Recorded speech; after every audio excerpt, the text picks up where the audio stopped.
Viewers welcome back in our programme जी। Doctor साहब, जिस तरह के अज मूल नानकशाही कैलेंडर अनुसार फग्गन महीने की शुरुआत हो चुकी है, असीं उस ते ही तुहाडे विचार सुनांगे जी। डॉक्टर साहब, की कहना चाहोगे तुसीं? देखो, जदों असीं कुदरत दिन रात रुत्तां थित्तां जी मौसम साल महीने दिन मिनट सेकंड पल चसा जी यूनिट्स भी बदलते रहंदे ने, महीने भी बदलते रहंदे ने, पर घट्टो घट्ट जदों असीं मूल नानकशाही कैलेंडर और 12 महीने जिन्हां नूं साडे बजुर्ग देसी महीने कहंदे सी, और शायद एक दो शुरू पाकिस्तानी साडे व्यूअर्स ने भी लिखिया भी जिहड़े तुसीं महीने कहंदे हो तां साडे बजुर्ग भी यही नां लैंदे सी।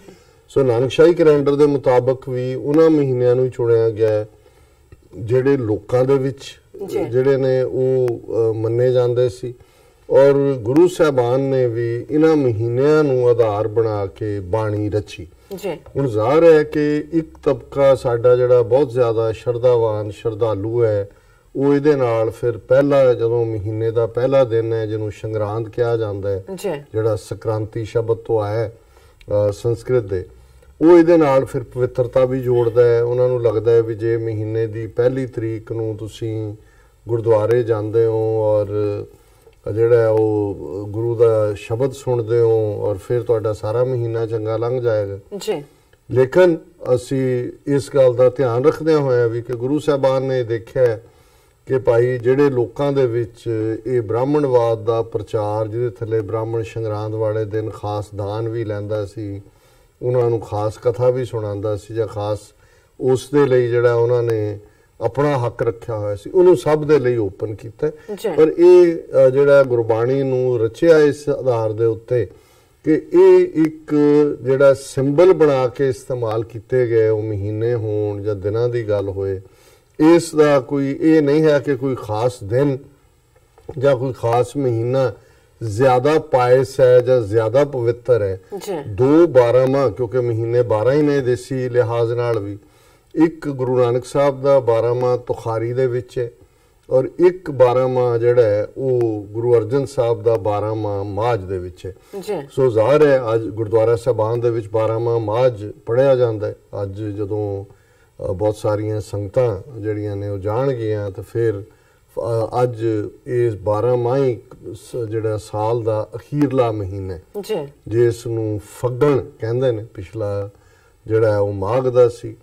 ਸੋ ਫਿਰ ਉਹ ਪੜ੍ਹਨਗੇ ਫਲਗੁਨ ਆਨੰਦ ਉਪਾਰਜਨਾ ਹਰ ਸੱਜਣ ਪ੍ਰਗਟੇ ਆਏ ਸੰਤ ਸਹਾਈ ਰਾਮ ਕੇ ਕਰ ਕਿਰਪਾ ਦੀ ਆਉ ਮਿਲਾਏ।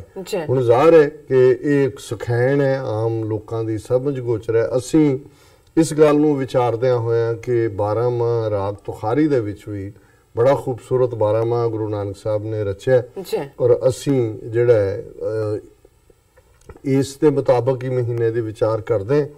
ਔਰ ਤੁਖਾਰੀ ਦੇ 12 ਮਾਹ 'ਚ ਵੀ ਕਿਉਂਕਿ ਉਹਦੇ 'ਚ ਵੀ ਲਫ਼ਜ਼ ਫੱਗਣ ਲਈ ਓਰੀਜਨਲ ਫਲਗੁਣ ਹੈ, ਫਲਗੁਣ ਆਨੰਦ ਉਪਾਰਜਨ, ਇੱਥੇ ਵੀ ਫਲਗੁਣ ਹੈ। ਔਰ ਇਹ ਗੁਰੂ ਨਾਨਕ ਸਾਹਿਬ ਫਰਮਾਉਂਦੇ ਨੇ, ਫਲਗੁਣ ਮਨ ਰਹਿਸੀ ਪ੍ਰੇਮ ਸੁਭਾਇਆ ਅਨ ਦਿਨ ਰਹਿਸ ਭਇਆ ਆਪ ਗਵਾਇਆ ਮਨ ਮੋਹ ਚੁਕਾਇਆ ਜਾਂ ਤਿਸ ਪਾਇਆ ਕਰ ਕਿਰਪਾ ਕਰ ਆਓ ਬਹੁਤੇ ਵੇਸ ਕਰੀ ਫਿਰ ਬਾਜੋਂ ਮੈਲੀ ਲਹਾਂ ਨ ਥਾਉ ਹਾਰ ਡੋਰ ਰਸ ਪਾਟ ਪਟੰਬਰ ਫਿਰ ਲੋੜੀ ਸਿਗਾਰੀ ਨਾਨਕ ਮੇਲ ਲਈ ਗੁਰੂ ਆਪਣੇ ਘਰ ਵਰ ਪਾਇਆ ਨਾਰੀ। ਸੋ ਜ਼ਾਹਰ ਹੈ ਕਿ ਰੂਹ ਦਾ ਤੇ ਰੱਬ ਦਾ ਸਬਬ ਪਤਨੀ ਤੇ ਪਤੀ, ਪ੍ਰਿਆ ਤੇ ਪ੍ਰੀਤਮ, ਇਸ ਮੈਟਾਫਰ ਦੇ ਥੱਲੇ ਕਿ ਕਿਵੇਂ ਆਪਣੇ ਪਿਆਰੇ ਨੂੰ ਰਿਝਾਣਾ, ਕਿਵੇਂ ਆਪਣੇ ਰੱਬ ਦੀ ਖੁਸ਼ੀ ਲੈਣੀ ਹੈ, ਰੂਹ ਦਾ ਰੱਬ ਨਾਲ ਜੋੜ ਹੋਣਾ। ਔਰ ਫੱਗਣ ਦਾ ਮਹੀਨੇ ਨੂੰ ਆਧਾਰ ਬਣਾ ਕੇ ਗੁਰੂ ਸਾਹਿਬ ਫਰਮਾਉਂਦੇ ਨੇ ਕਿ ਫਲਗੁਣ ਮਨ ਰਹਿਸੀ, ਰਹਿਸੀ ਹੈ ਖੇੜਾ, ਕਿ ਇਸ ਮਹੀਨੇ 'ਚ ਮਨ ਦੇ ਵਿੱਚ ਖੇੜਾ ਹੋਏਗਾ। ਪ੍ਰੇਮ ਸੁਭਾਇਆ, ਚੰਗਾ ਲੱਗਾ ਕਿ ਆਪਸ ਦੇ ਵਿੱਚ ਇੱਕ ਰੱਬ ਦੇ ਨਾਲ ਪ੍ਰੇਮ ਪਿਆਰ, ਔਰ ਜਦੋਂ ਰੱਬ ਨਾਲ ਪਿਆਰ ਪੈਂਦਾ ਤਾਂ ਖੇੜਾ ਕੁਦਰਤੀ ਉਸ ਚੋਂ ਪ੍ਰਗਟ ਹੁੰਦਾ ਹੈ। ਅਨ ਦਿਨ ਰਹਿਸ ਪਿਆ, ਅਨ ਦਿਨ ਹੈ ਹਰ ਰੋਜ਼, ਫਿਰ ਹਰ ਰੋਜ਼ ਇਹ ਖੇੜਾ ਸਾਡੇ ਅੰਦਰ ਵਸਦਾ, ਆਪ ਗਵਾਇਆ। ਕਿਉਂਕਿ ਅਸੀਂ ਆਪਣੀ ਹਉਮੈ ਆਪਣੇ ਅੰਦਰੋਂ ਮਾਰ ਲਈ ਹੈ, ਖਤਮ ਹੋ ਗਈ ਹੈ। ਜਦੋਂ ਗੁਰੂ ਆ ਕੇ ਬੈਠ ਜਾਂਦਾ ਫਿਰ ਹਉਮੈ ਬਾਹਰ ਹੁੰਦੀ ਹੈ। ਹਉਮੈ ਨਾਵੇਂ ਨਾਲ ਵਿਰੋਧ ਹੈ, ਦੋਏ ਨਾ ਵਸੇ ਇੱਕ ਥਾਂ, ਦੋਨੋਂ ਇੱਕ ਥਾਂ ਨਹੀਂ ਰਹਿ ਸਕਦੇ। ਜਦੋਂ ਰੱਬ ਦਾ ਨਾਂ ਆਏਗਾ ਹਉਮੈ ਬਾਹਰ ਹੋਏਗੀ। ਤੇ ਜਿਹੜੇ ਹਉਮੈ ਹੋਂ ਹੋਂ ਕਰਦੇ ਫਿਰਦੇ ਨੇ ਤੇ ਕਹਿੰਦੇ ਜੀ ਅਸੀਂ ਬਹੁਤ, ਇਹਦਾ ਮਤਲਬ ਵੀ ਉਹ ਵੀ ਜਿਵੇਂ ਮੂੰਹ 'ਚ ਚੁਲੀਆਂ ਕਰ ਕਰਕੇ ਬਾਹਰ ਸੁੱਟੀ ਜਾਓ, ਅੰਦਰ ਲੰਘਿਆ ਕੁਛ ਨਹੀਂ। ਸੋ ਗੁਰੂ ਸਾਹਿਬ ਫਰਮਾਉਂਦੇ ਨੇ ਮਨ ਮੋਹ ਚੁਕਾਇਆ ਜਾਂ ਤਿਸ ਪਾਇਆ, ਕਰ ਕਿਰਪਾ ਕਰ ਆਓ।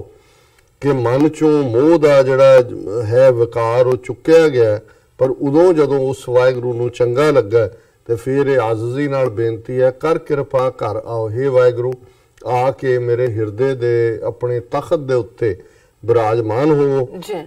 ਬਹੁਤੇ ਵੇਸ ਕਰੀ ਫਿਰ ਬਾਜੋਂ ਮਹਿਲੀ ਲਾਹਾਂ ਨਾ ਥਾਂ। ਕਿ ਰੱਬ ਨੂੰ ਪਿਆਰ ਦੀ ਭਗਤੀ, ਪ੍ਰੇਮਾ ਭਗਤੀ ਰਿਝਾ ਸਕਦੀ ਹੈ। ਜਿਵੇਂ ਜੇ ਸ਼ਿੰਗਾਰ ਕਰੋ ਬਹੁਤ ਸਾਰੇ ਤੇ ਸਮਝੋ ਕਿ ਵੀ ਉਹ ਪਤੀ ਰੀਝ ਜਾਏਗਾ, ਇਹ ਨਹੀਂ ਹੈ। ਉਹ ਤਾਂ ਰੀਝਦਾ ਹੈ ਤੁਹਾਡੇ ਗੁਣਾਂ ਦੇ ਨਾਲ, ਤੁਹਾਡੀ ਕਰਤੂਤ ਦੇ ਨਾਲ, ਤੁਹਾਡੇ ਪਿਆਰ ਦੋਨੋਂ 'ਚ ਹੀ ਇਹ ਟਰੂਥ ਹੈ ਕਿ ਰੱਬ ਦੇ ਨਾਲ ਵੀ ਜੇ ਤਾਂ ਅਸੀਂ ਭੇਖ ਕਰਨਾ, ਉਹੀ ਤਮਾਸ਼ੇਬਾਜ਼ੀ ਡਰਾਮੇਬਾਜ਼ੀ ਕਰਨੀ ਹੈ, ਤੇ ਰੱਬ ਨੂੰ ਤਾਂ ਪਤਾ ਹੈ ਵੀ ਸੱਚ ਕੀ ਹੈ। ਜਿਨ ਪ੍ਰੇਮ ਕੀਓ ਹੀ ਪ੍ਰਭ ਪਾਇਆ। ਸੋ ਗੁਰੂ ਸਾਹਿਬ ਫਰਮਾਉਂਦੇ ਨੇ ਬਹੁਤੇ ਵੇਸ ਕਰੀ ਫਿਰ ਬਾਜੋਂ ਮਹਿਲੀ ਲਾ ਨਾ ਥਾਂ। ਉਸ ਰੱਬ ਦੀ ਦਰਗਾਹ ਦੇ ਵਿੱਚ ਉਸ ਨੂੰ ਥਾਂ ਨਹੀਂ ਮਿਲਦੀ ਹੈ। ਹਾਰ ਡੋਰ ਰਸ ਪਾਟ ਪਟੰਬਰ ਫਿਰ ਲੋੜੀ ਸ਼ਿੰਗਾਰੀ, ਨਾਨਕ ਮੇਰ ਲਈ ਗੁਰੂ ਆਪਣੇ ਘਰ ਵਰ ਪਾਇਆ ਨਾਰੀ। ਕਿ ਹੁਣ ਪਟੰਬਰ ਪਾਟ ਪਟੰਬਰ ਹੁੰਦਾ ਹੈ, ਪਟੰਬਰ ਕੱਪੜੇ ਨੂੰ ਕਹਿੰਦੇ ਨੇ, ਪਾਟ ਰੇਸ਼ਮ ਨੂੰ ਕਹਿੰਦੇ ਨੇ। ਕਿ ਬੜੇ ਤੁਸੀਂ ਜਿਹੜੇ ਨੇ ਹਾਰ ਵੀ ਪਾਏ, ਸ਼ਿੰਗਾਰ ਵੀ ਕੀਤਾ, ਬੜੇ ਰੇਸ਼ਮੀ ਕੱਪੜੇ ਵੀ ਪਾਏ। ਫਿਰ ਲੋੜੀ ਸ਼ਿੰਗਾਰੀ ਕਿ ਵੀ ਤੁਸੀਂ ਫਿਰ ਨੂੰ ਪਤੀ ਨੂੰ ਖੁਸ਼ ਕਰਨ ਲਈ ਇਹ ਸ਼ਿੰਗਾਰ ਕਰਦੇ ਹੋ, ਪਰ ਇਹਨਾਂ ਨਾਲ ਪਿਆਰਾ ਨਹੀਂ ਰੀਝਦਾ। ਇਵੇਂ ਹੀ ਹੈ ਜਿਵੇਂ ਅਸੀਂ ਪਖੰਡ ਜਾਂ ਕਰਮ ਕਾਂਡ ਕਰੀਏ। ਨਾਨਕ ਮੇਲ ਲਈ ਗੁਰ ਆਪਣੇ ਘਰ ਵਰ ਪਾਇਆ ਨਾਰੀ। ਹਾਂ, ਜਦੋਂ ਅਕਾਲ ਪੁਰਖ ਨੇ ਰਹਿਮਤ ਕਰਕੇ ਆਪਣੇ ਨਾਲ ਮਿਲਾ ਲਿਆ ਤੇ ਫਿਰ ਘਰ ਦੇ ਵਿੱਚ ਹੀ ਵਰ ਮਿਲ ਗਿਆ। ਯਜ਼ਾਰ ਹੈ ਕਿ ਕਿਤੇ ਬਾਹਰ ਜਾਣ ਦੀ ਲੋੜ ਨਹੀਂ ਸੀ, ਹਿਰਦੇ ਦੇ ਅੰਦਰ ਰੱਬ ਆ ਕੇ ਵਸਿਆ। ਤੇ ਅਖੀਰਲਾ ਜਿਹੜਾ ਇਸ ਦਾ ਪਤਾ ਹੈ, ਜ਼ਾਹਰ ਹੈ ਕਿ 12ਵਾਂ ਉਚਾਰਨ ਤੋਂ ਬਾਅਦ 12ਵਾਂ ਮਾਝ ਦੇ ਵਿੱਚ ਵੀ ਕਿਤੇ ਇਹ ਭੁਲੇਖਾ ਨਾ ਹੋਏ ਕਿ ਜੀ ਇਸ ਮਹੀਨੇ ਦੇ ਪੜਨ ਨਾਲ ਇਹ ਫਲ ਮਿਲੇਗਾ। ਜਿਉਂ ਹੀ ਫਲਗੁਣ ਆਨੰਦ ਉਪਾਰ ਜਨਾ ਮੁੱਕਿਆ ਮਾਝ 12ਵਾਂ ਮਾਝ ਤੇ ਅਖੀਰ 'ਚ ਗੁਰੂ ਸਾਹਿਬ ਨੇ ਫਰਮਾਇਆ ਕਿ ਮਹਾ ਦਿਵਸ ਮੂਰਤ ਭਲੇ, ਜਿਸ ਕੋ ਨਦਰ ਕਰੇ ਨਾਨਕ ਮੰਗੈ ਦਰਸਦਾਨ ਕਿਰਪਾ ਕਰੋ ਹਰੇ। ਕਿ ਭਾਈ ਇਹ ਮਹੀਨੇ ਦਿਨ ਮੂਰਤ ਉਹਦੇ 'ਚ ਹੀ ਭਲੇ ਨੇ ਜਿਸ ਤੇ ਉਹਦੀ ਕਿਰਪਾ ਹੁੰਦੀ। ਇਸੇ ਤਰ੍ਹਾਂ 12 ਮਹੀਨੇ ਵਿਖਿਆਨ ਕਰਨ ਤੋਂ ਬਾਅਦ ਤੁਖਾਰੀ ਦੇ ਇਸ 12 ਮਾਝ ਗੁਰੂ ਨਾਨਕ ਸਾਹਿਬ ਨੇ ਫਰਮਾਇਆ ਬੇਦਸ ਮਾਹ ਰੁੱਤੀ ਥਿੱਤੀ ਵਾਰ ਭਲੇ, ਘੜੀ ਮੂਰਤ ਪਲ ਸਾਚੇ ਆਏ ਸਹਿਜ ਮਿਲੇ, ਪ੍ਰਭ ਮਿਲੇ ਪਿਆਰੇ ਕਾਰਜ ਸਾਰੇ, ਕਰਤਾ ਸਭ ਵਿਦ ਜਾਣੇ, ਜਿਨ ਸ਼ਿੰਗਾਰੀ ਤਿਸੈ ਪਿਆਰੀ, ਮੇਲ ਭਇਆ ਰੰਗ ਮਾਣੇ, ਘਰ ਸੇਜ ਸੁਹਾਵੀ ਜਾਂ ਪਿਰ ਰਾਵੀ, ਗੁਰਮੁਖ ਮਸਤਕ ਭਾਗੋ, ਨਾਨਕ ਅਹਨਸ ਰਾਵੈ ਪ੍ਰੀਤਮ, ਹਰ ਵਾਰ ਥਿਰ ਸੁਹਾਗੋ। ਬੇ-10 ਬੇ ਕਹਿੰਦੇ ਨੇ 2 ਨੂੰ 10 ਤੇ 2 12। ਬੇ-10 ਮਾਹ ਰੁੱਤੀ ਥਿੱਤੀ ਵਾਰ ਭਲੇ। ਕਿ ਭਾਈ ਇਹ 12 ਮਹੀਨੇ ਤੇ ਥਿੱਤਾਂ ਜਿਹੜੀਆਂ ਚੰਦਰਮਾ ਦੇ ਵਧਨ ਘਟਣ ਨਾਲ ਜੁੜੀਆਂ ਹੁੰਦੀਆਂ ਨੇ, ਵਾਰ ਸੋਮ ਮੰਗਲ ਬੁੱਧ ਤਾਂ ਹੀ ਭਲੇ ਨੇ। ਘੜੀ ਮੂਰਤ ਪਲ ਸਾਚੇ ਆਏ ਸਹਿਜ ਮਿਲੇ। ਕਿ ਉਹੀ ਘੜੀਆਂ, ਉਹੀ ਮਹੂਰਤ, ਉਹੀ ਪਲ ਨੇ ਵਰਤ ਜਦੋਂ ਕਿ ਉਹ ਸੱਚਾ ਪਿਆਰਾ ਆ ਕੇ ਸਹਿਜ ਮਿਲੇ। ਉਹ ਸਹਿਜ ਦੇ ਵਿੱਚ ਆ ਕੇ ਤੁਹਾਡੇ ਮਨ ਦੇ ਉੱਤੇ, ਤੁਹਾਡੇ ਦਿਲ ਦੇ ਉੱਤੇ ਬੈਠ ਜਾਂਦਾ ਹੈ। ਪ੍ਰਭ ਮਿਲੇ ਪਿਆਰੇ ਕਾਰਜ ਸਾਰੇ, ਕਰਤਾ ਸਭ ਵਿਦ ਜਾਣੇ। ਜਦੋਂ ਵਾਹਿਗੁਰੂ ਮਿਲਿਆ ਸਾਰੇ ਕਾਰਜ ਸੰਵਰ ਜਾਂਦੇ ਨੇ, ਅਕਾਲ ਪੁਰਖ ਸਭ ਕੁਝ ਜਾਣਦਾ। ਜਿਨ ਸ਼ਿੰਗਾਰੀ ਤਿਸੈ ਪਿਆਰੀ, ਮੇਲ ਭਇਆ ਰੰਗ ਮਾਣੇ। ਜਿਸ ਵਾਹਿਗੁਰੂ ਨੇ ਇਹ ਸਾਰਾ ਮਨੁੱਖਾ ਜੀਵਨ ਦਿੱਤਾ, ਉਹਨੂੰ ਜਦੋਂ ਪਿਆਰਾ ਲੱਗਾ, ਇਹ ਰੂਹ ਪਿਆਰੀ ਲੱਗੀ, ਮੇਲ ਪਿਆ, ਫਿਰ ਉਸਨੇ ਆਪਣੇ ਨਾਲ ਮਿਲਾ ਲਿਆ, ਰੰਗ ਮਾਣੇ, ਉਸ ਦੀ ਸੰਗਤ ਦੇ ਵਿੱਚ ਆਨੰਦ ਹੀ ਆਨੰਦ ਬਣਿਆ। ਘਰ ਸੇਜ ਸੁਹਾਵੀ ਜਾਂ ਪਿਰ ਰਾਵੀ, ਗੁਰਮੁਖ ਮਸਤਕ ਭਾਗ। ਜਿਨ੍ਹਾਂ ਗੁਰਮੁਖਾਂ ਦੇ ਮਸਤਕ ਦੇ ਉੱਤੇ ਭਾਗ ਨੇ, ਫਾਰਚੂਨੇਟ ਨੇ, ਉਹਨਾਂ ਦੇ ਦਿਲ ਦੀ ਸੇਜਾ ਦੇ ਉੱਤੇ ਆ ਕੇ ਪ੍ਰਭੂ ਪਤੀ ਬੈਠ ਗਏ। ਨਾਨਕ ਅਹਨਸ ਰਾਵੈ ਪ੍ਰੀਤਮ, ਹਰ ਵਾਰ ਥਿਰ ਸੁਹਾਗੋ। ਹੁਣ ਇਹ ਰੂਹ ਜਿਹੜੀ ਹੈ ਉਹ ਦਿਨ ਰਾਤ ਜਿਹੜੀ ਹੈ ਆਪਣੇ ਪਿਆਰੇ ਨੂੰ, ਆਪਣੇ ਪ੍ਰੀਤਮ ਦੀ ਸੰਗਤ ਦੇ ਵਿੱਚ ਜਿਹੜਾ ਹੈ ਉਹ ਆਨੰਦ ਮਾਣਦੀ ਹੈ ਔਰ ਵਾਹਿਗੁਰੂ ਰੂਪੀ ਵਰ ਜਿਹੜਾ ਵਾਹਿਗੁਰੂ ਰੂਪੀ ਪਤੀ ਥਿਰ ਸੁਹਾਗੋ ਇਹ ਹਮੇਸ਼ਾ ਰਹਿਣ ਵਾਲਾ ਸੁਹਾਗ ਹੈ।